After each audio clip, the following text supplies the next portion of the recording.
Hallo zusammen, herzlich willkommen zurück zu unserer 13. Coding Challenge. Heute geht es um das Mergen von Listen. Das Mergen wird verwendet bei solchen Algorithmen wie zum Beispiel Merge Sort, aber ich kann euch ja nicht einfach sagen, sortiert eine Liste, weil dann cheatet ihr mir hier wieder.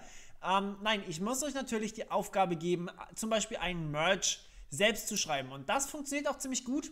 Ich habe euch hier nämlich zwei Listen, einmal Liste A und einmal Liste B. Oder List B. Und beide Listen sind sortiert, was eine wichtige Aufgabe dafür ist, wenn ihr hier Merge Sort betreiben wollen würdet.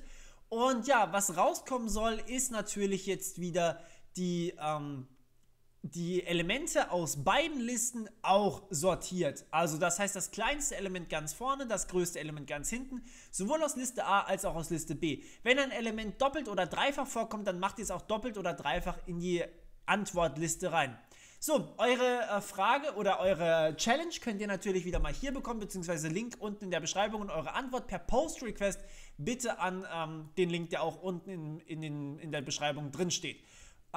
Was ihr machen müsst, ist im Endeffekt hier das Ganze wieder als gültiges JSON-Format an den Server zu schicken, und zwar hier als Solution. Und nehmen wir an, eure Challenge besteht jetzt aus 1, 2, 3 und 4 und das zweimal.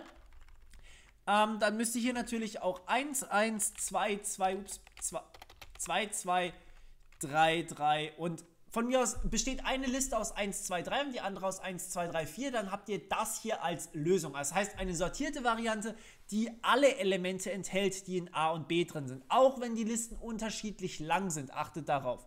Ja, und das war's eigentlich schon wieder als Aufgabe. Ich wünsche euch ganz viel Spaß und wir hören uns bei der Auflösung. Bis dann. Ciao.